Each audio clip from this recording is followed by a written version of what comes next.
mm,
Yeah.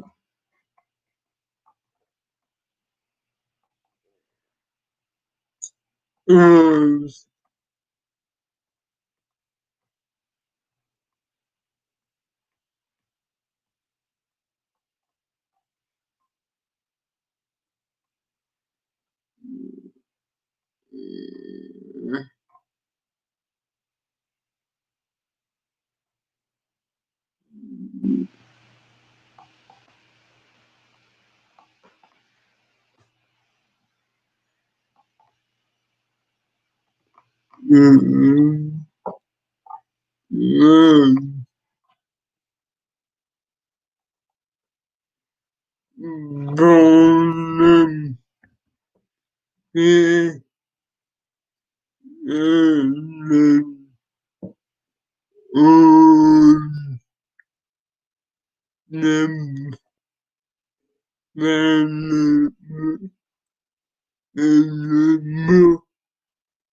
What are you doing?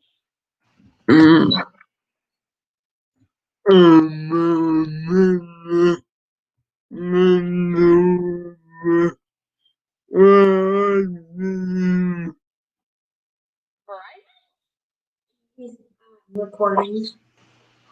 Oh, whoops! Did I call you in the middle of you recording something?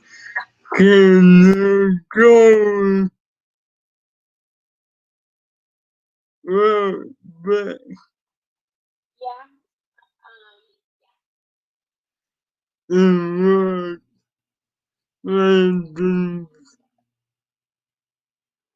And like what?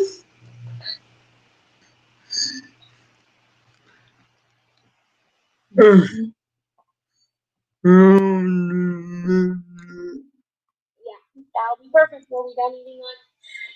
So come in. Okay, let's go.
David Ahala, Cleveland Booker showing all 13 items.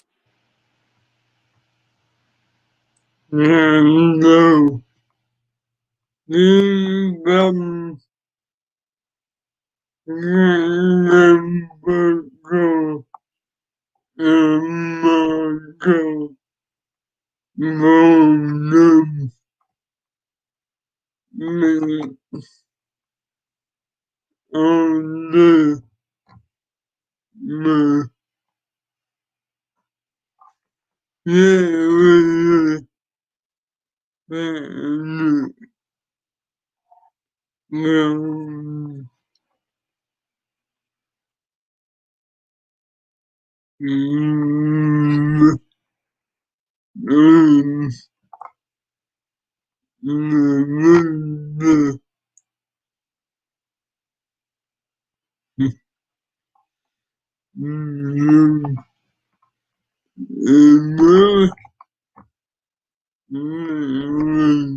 You believe in ghosts.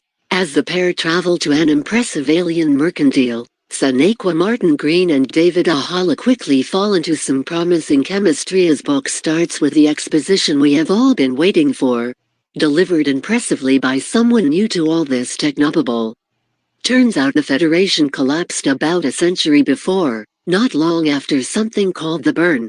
In the late 31 Street century, most of the dilithium in the galaxy exploded, and thus warp travel became very difficult, but not entirely eliminated.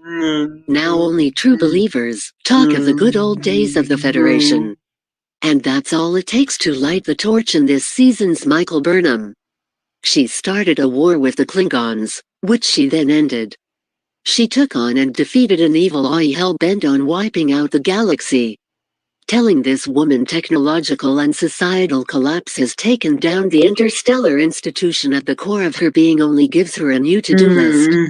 Oh, and by the way, Book waves his hand over that one-way trip to the future, informing us that all time travel technology was destroyed and outlawed after the temporal wars. Michael has no time to regret giving up what may be the only hope for ever returning home to the 23 Road century. She now has a whole new century to save. It's convenient, it's a bit cheesy, but Sonequa Martin Green sells it. Give us a ticket to the Save the Federation ride.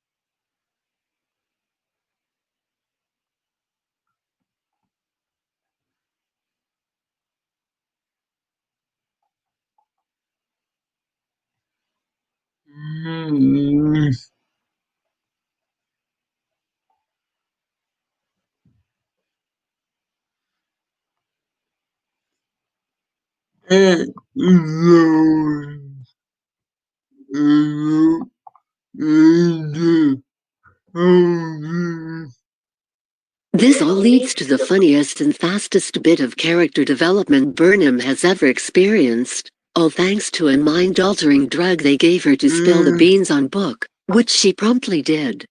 She also used this trip to get in some much-needed reflection, with the epiphany, I'm so supportive. I am overcompensating. And I am done being reflexively supportive. But her bragging I saved all the things shows Michael still needs some more time on the space couch. Okay, I'll stop, but they started it. It's not too long until everyone is pointing cool guns at each other, including TH.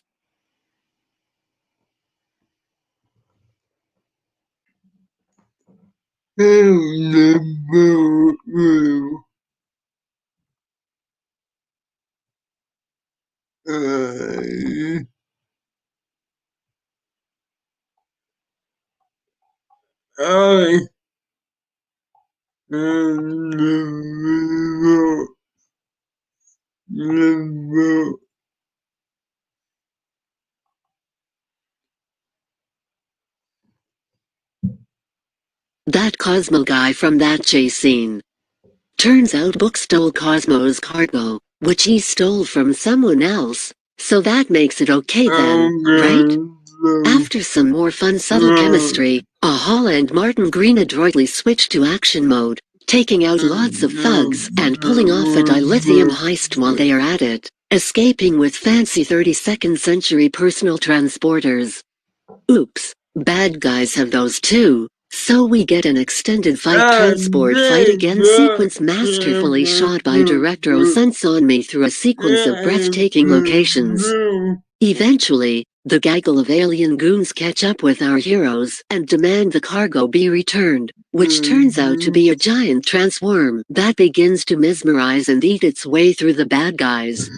It even swallows Burnham until Book shows he speaks worm and convinces it to spit her out. She is just having the weirdest day. And it's a lot of fun watching it all happen to her.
Liaison Aditya Sahil, where the feels well up as he greets them with "Welcome to Starfleet, may I help you?"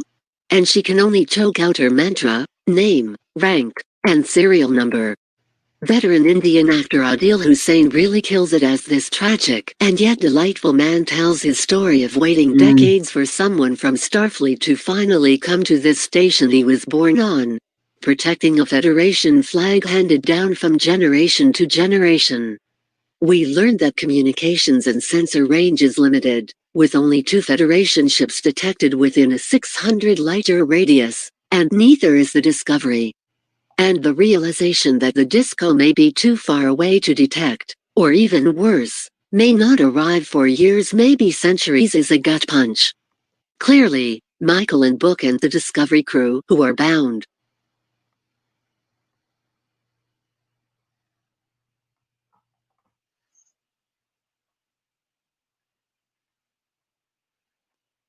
I get the boat now. And with all the running and shooting together, this pair has finally bonded. Without the Federation around to protect those in need, Book's brand of saving the space worms will do in a pinch.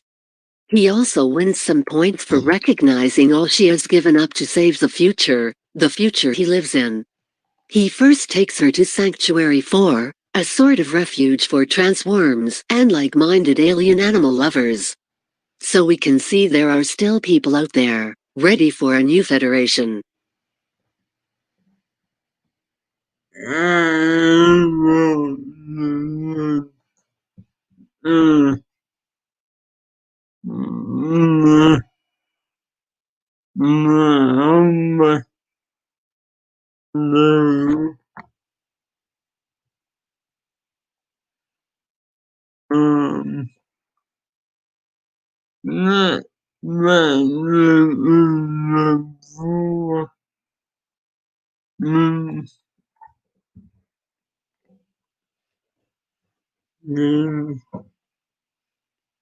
I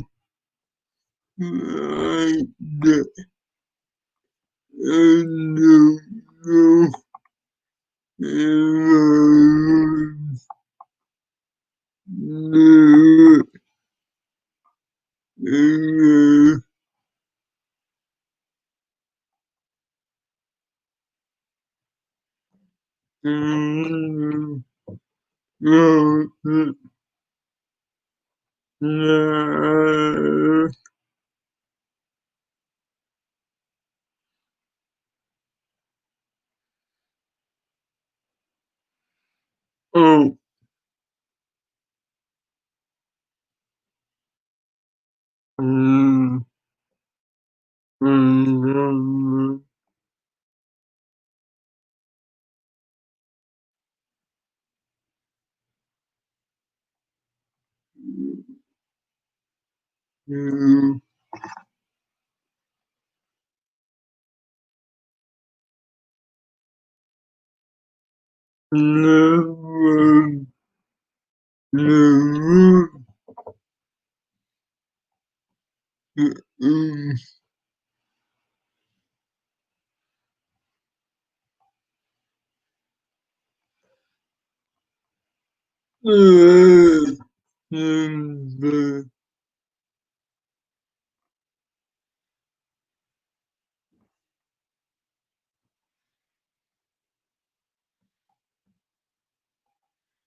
Spooky Season at Home TV Star Trek Discovery Season 3 Episode 2 Review Far From Home Reviews Star Trek Discovery Season 3 Episode 2 Review Far From Home by Katie Bird October 22, 2020 Share on Facebook opens in a new tab. Share on Twitter opens in a new tab. Share on LinkedIn opens in a new tab. Share on email opens in a new tab. Zero photo. CBS's Star Trek Discovery review contains spoilers.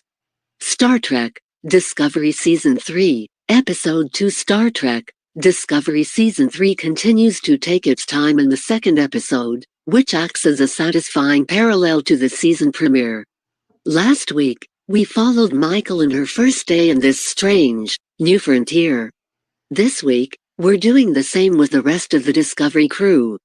Like Michael, their introduction to this new time begins with a traumatic, dizzying fall from space. Unlike Michael, they have one another to lean on, not to mention an entire starship to keep them safe. With sloppy writing, this kind of retread of the stranger in a strange land plot could have been redundant and boring, but Discovery nails it for the second week in a row, giving us further insight into how the values and the experiences of these 23rd century characters fit and don't in this new world. There is something deeply unnatural about seeing a starship on the ground. Usually built in space and equipped with shuttlecrafts for away missions, a starship could conceivably live out its whole life without ever touching the surface of a planet. Because of this, if a starship is on the ground, something has probably gone terribly wrong. For example, the starship has jumped 930 years into the future and come out in the middle of an asteroid field with many of its systems straight up not responding. Or something like that. Like Michael in the premiere, Discovery's first experience in this new time is crash landing onto a planet. A planet that the crew quickly realizes is not their intended destination of Terralisium, aka Burnham's mom's home base. Where are they? Doesn't matter. Discovery can't fly and can't communicate, and Saru makes it clear to his crew that fixing these problems needs to be the priority, even if there is a shiny new future out there to explore. Shiny new futures are like catnip for these Federation types. The crew goes about fixing the plasma manifold rupture, which means finding and fixing all of the EMS conduits that went boom.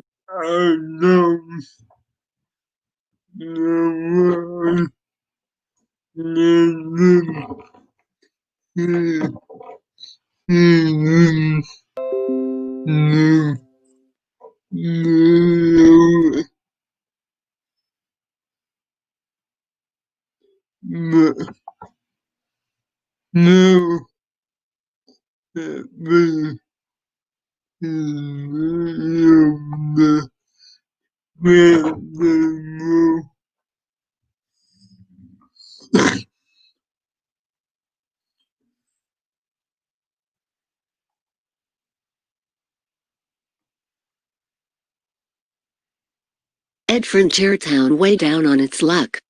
The colony may be a dusty frontier town, but it's still 930 years ahead of the Discovery when it comes to tech, which is good news for the battered ship. While the crew works diligently to make the repairs necessary to get Discovery flying again before the planet's parasitic ice crushes the hull and everyone in it. Did I not mention there is parasitic, hull-crushing ice? Saru and Tilly travel to one of the settlements in search of a repair for a broken translator. As with any good Western, they find a saloon filled with trigger-happy locals. Well, 2 trigger-happy locals. But even future folk can't resist the 1-2 punch of Sar and Tilly's earnest likability. They agree to help. It helps that one of the miners, Cal, believes in the Federation. Like Mr. Sahil in last week's episode, Cal is a true believer, someone who hopes for the Federation long after there is evidence to inspire or support that hope.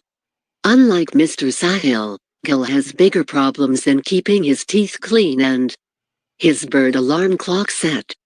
The colony is under the thumb of local bully Zara, a violent courier who uses his position to exploit the remote community.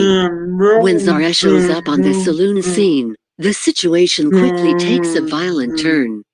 Cal is killed, and Zara plans to send Tilly out into the parasitic winter to retrieve the dilithium Saru as promised in exchange for their safe release.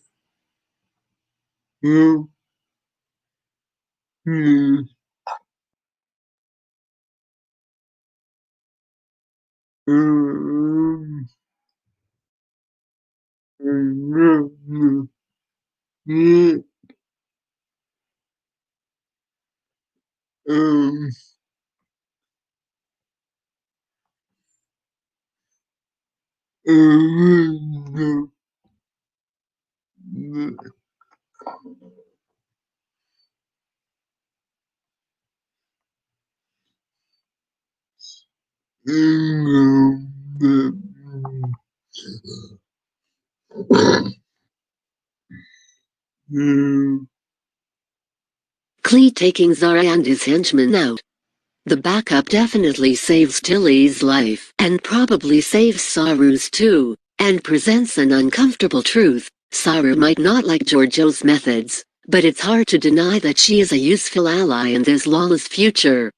Still, Saru won't let Giorgio kill Zara, after he has been safely apprehended, giving the choice of justice to the remaining miner instead. Giorgio goes along with it when Saru pulls rank, but it's not clear how long that will work. Right now, Giorgio is of value to the crew and willing to, more or less, follow the rules of Discovery, but it's not hard to imagine that there will come a day when this is not the case anymore. When that day comes, Saru will have some hard choices to make. While Saru, Tilly, and Giorgio secure a messy victory on the planet, the crew of Discovery manages to secure a last-minute victory repairing the ship's systems, with a huge assist from a very injured Stamets. Yeah, his medically induced coma has been cut short. We often speak about Star Trek, at least in its initial incarnations, as a utopian show and, for me, I understand that utopia is directly related to workplace. Star Trek, The Next Generation especially is a show about the best office ever, one where everyone is excited to be there, is good at their jobs, and will show up for their colleagues' poetry readings.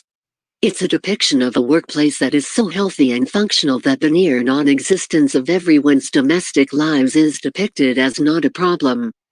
Past Season 1, the Discovery has had more of this happy workplace vibe. That being said, this ship has a serious problem with employees working while sick and or wounded, a very American work culture flaw. In this episode, we see both Detmer and Stamets work through their serious injuries. While it works out for now, especially in Stamets' instance, it's a dangerous game and one that, at least in my workplace utopia, is sad to see. While this is a lesson I need to internalize myself, addressing any and all medical concerns and listening to your doctor's advice, as is demonstrated in this episode by Reno, is necessary for a healthy and efficient workplace. But, seriously, someone needs to check on Detmer. Add. The episode ends with a hell of a plot twist that, while many viewers may have seen coming, still packs a punch. A mysterious ship shows up to help haul Discovery out of the ice. It's Burnham, and she has finally found Discovery. After a year of searching. Frankly, she looks great, and is probably overjoyed that she didn't have to wait longer for Discovery to appear in this time. In last week's episode, she and Mr. Sahil agreed that it could be days or it could be centuries. We'll have to wait until next week to see what Michael has been up to, but now that the Discovery crew has been properly reunited, this future feels one step closer to restoring the Federation.